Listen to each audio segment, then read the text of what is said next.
तो दो ड्राइवर बोलो ना ज़्यादा अच्छा होना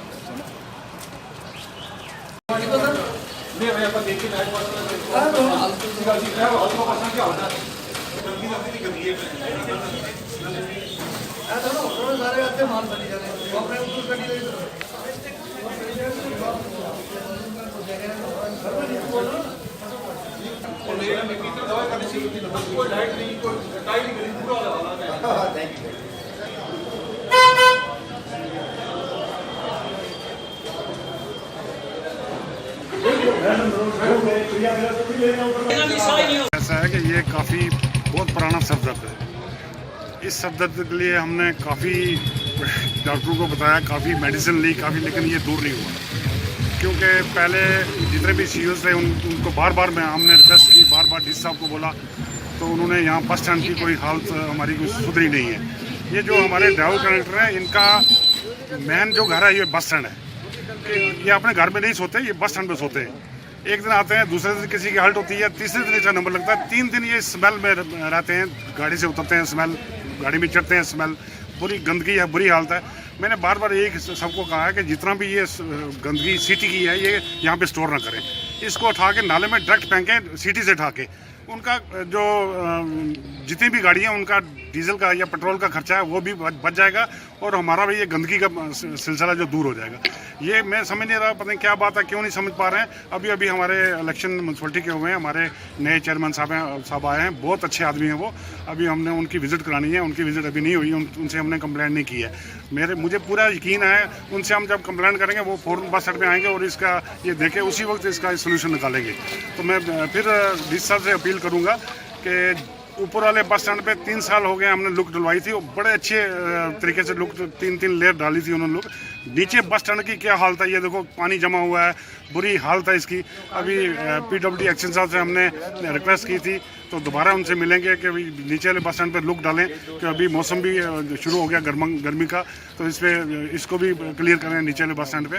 दूसरा, मैं जो प्राइवेट पार्किंग वाली गाड़ियाँ हैं, छोटी गाड़ियाँ, उनसे रिक्वेस्ट करता हूँ, और एडमिनिस्ट्रेशन से भी रिक्वेस्ट करता हूँ कि बस स्टैंड के अंदर जो भी गाड़ी घुसेगी उसको ना आने दें, क्योंकि ये जहाँ भी मर्जी मन चाहे गाड़ी के आगे गाड़ी के पीछे लगा के चले जाते हैं अपना काम करने के लिए, और जब गाड़ी ठोक देते हैं, ठोक लग जाती है, तो फिर पुलिस के पास चल जाते हैं, भाई पैसे दो। पैसे कितने ड्राइवर कहाँ से देगा, मालकों के पैसे पूरे करके देगा या आगे पीछे खर्चा करेगा, गाड़ियों का खर्चा करेगा। तो मैं हर आदमी से यही कहता हूँ, डी साहब से अपील करता हूँ, म्यूनसिपलिटी चेयरमैन साहब से अपील करता हूँ कि इसमें थोड़ा इंटरफेस करके हमारा बस स्टैंड का ये जो जितना भी निज़ाम बिगड़ा हुआ है इसको ठीक करें। जो ये गलत गाड़ियाँ, इलीगल गाड़ियाँ लगी हैं, इनको बाहर निकालें, नहीं तो ये लड़के ड्राइवर लोग कभी कोई गलत कदम उठाएंगे तो उसके हमारी कोई भी जिम्मेवारी नहीं होगी। मैं आपसे अपील करता हूँ कि इसको सुधारने की कोशिश। जो म्यूनसिपलिटी चेयरमैन साहब उनसे बात नहीं हो पाई मेरी, लेकिन इंस्पेक्टर साहब से, रहमान साहब से मेरी बात हुई है। उन्होंने अभी कहा कि मैं आदमी को जो यहाँ काम करते हैं नीचे उसको अभी फ़ौरन भेजता हूँ, लेकिन जो नीचे ऑफिसर कोई भी ऐसा नहीं है जो ये ना चाहे कि काम ना हो, बस स्टैंड का सफाई हो, हर चीज़ हो, ऑफिसर हर चाहता है। लेकिन आगे जो छोटे लोग हैं काम करने वाले, वो नेग्लिजेंसी करते हैं, बिल्कुल काम सही तरह ढंग से नहीं करते। 4 दिन बस स्टैंड में नीचे वाला जो गायब रहता है, ऊपर काम सही हो रहा है, बस स्टैंड साफ सुथरा हो रहा है, नीचे वाला बस स्टैंड में इतनी गंदगी है, कोई काम नहीं कर रहा, कोई सफाई नहीं है। कोई हफ्ते में एक बार आएंगे, अपना JCB लगाएंगे, उसका गंदगी उठा के लोड करके नीचे नाले में फेंक देंगे। वो डायरेक्ट सिटी से क्यों नहीं उठा के फेंक दे। बाकी पैसेंजर सेट का मैंने बार बताया है। यहाँ डी साहब एक बार मलिक साहब आए थे, उन्होंने पूरा विजिट किया था। आते ही जब ट्रांसफ़र हुई उनकी पहुँच, उन्होंने बस स्टैंड के दूसरे दिन बस स्टैंड का विजिट किया, तो उन्होंने ये बताया था हमें इस पैसेंजर सेट पे 2-3 कमरे डालेंगे ड्राइवरों के लिए, जो दिन को रेस्ट करेंगे उनसे मिनिमम चार्ज 5 रुपये लें या 10 रुपये लें, जो रात को रहेगा उससे 20 रुपये लें सिर्फ।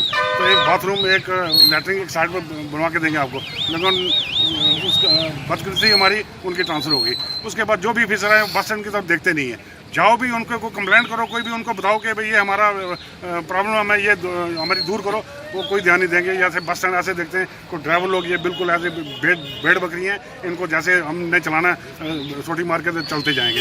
तो ये जब तक पूरी एडमिनिस्ट्रेशन इस पे अपना ध्यान नहीं देगी, अपना सरदर्दी यहाँ पे नहीं करेगी, तो ये बस स्टैंड के हालात सुधरने वाले नहीं है। तो मैं फिर अपील करता हूँ कि प्लीज़ हमारा इस तरफ ध्यान दें बस स्टैंड। ये मेरे बड़े भाई मेरे साहब ने बताया कि यहाँ देखो तकरीबन 10 साल पहले यहाँ लुक पड़ी थी, और उसके बाद किसी ने भी यहाँ किसी डिपार्टमेंट ने यहाँ तवज्जो नहीं दिया। तो मैं आपके माध्यम से एक बार फिर कहना चाहता हूँ कि प्लीज़ यही पुंछ की एक हार्ट है, इसको बोलते हैं दिल है, तो यहाँ पे लुक डलनी चाहिए। देखो ना, जो मेरे जो ड्राइवर या कनेक्टर या जो यहाँ पर मेरे रहने वाले पुंछ के भाई हैं, रात को यहीं स्टे करते हैं, जैसे मेरे साहब ने बताया। तो देखो गंदगी का ढेर लगा हुआ है, और मैं आपके माध्यम से फिर म्युनिसिपैलिटी को, जो पुंछ की म्युनिसिपैलिटी है, उसको आपके माध्यम से एक बार और अपील करना चाहता हूँ कि प्लीज यहाँ विजिट करो और देखो यहाँ कितनी गंदगी पड़ी हुई है, और गंदगी यहाँ कितनी पड़ी हुई है, गंदगी का ये ढेर यहाँ पड़ा हुआ है। आप ऐसा करो कि गंदगी यहाँ मत डालो, तो गंदगी डालते हो यहाँ जो हमारे कनेक्टर हैं या ड्राइवर लोग हैं, ये बीमार हो जाएंगे, और इसकी बीमारी का कौन जिम्मेदार होगा। तो प्लीज आपको रिक्वेस्ट करता हूँ आपके माध्यम से कि यहाँ पर प्लीज यहाँ गंद मत डालो। सर मैं यही कहूँगा आपके माध्यम से डी साहब से, आप प्लीज यहाँ पर आए, विजिट करें और देखें यहाँ पर जो बस स्टैंड की हालत है कितनी खराब हो चुकी है। यहाँ तकरीबन देखो ना, ब्लैक टॉपिंग बहुत जरूरी है, आज मौसम भी है, गर्मी का मौसम है, और यहाँ ब्लैक एंड टॉपिंग करनी चाहिए। और देखो यहाँ पर जो मेरे साहब बैठते हैं, वहाँ देखो जो छत है वो कैसे पानी वहाँ से टिप टिप कर रहा है। ऐसा ना हो कहीं हादसा हो जाए, और जो मेरे साहब बैठते हैं या जो मेरे और भाई बैठते हैं, कैजुअलिटी हो जाए, वो परेशानी हो जाए। इसलिए मैं डी साहब को कहता हूँ कि आप विजिट करें और देखें यह कितनी गंदगी पड़ी हुई है। और देखो जो ड्राइवर भाई सुबह आते हैं या बैठते हैं, वो हम लोगों के लिए बैठते हैं। ऐसा ना हो कि कैजुअलिटी हो जाए, उसकी जो जिम्मेदारी है वो डी साहब को हो जाए।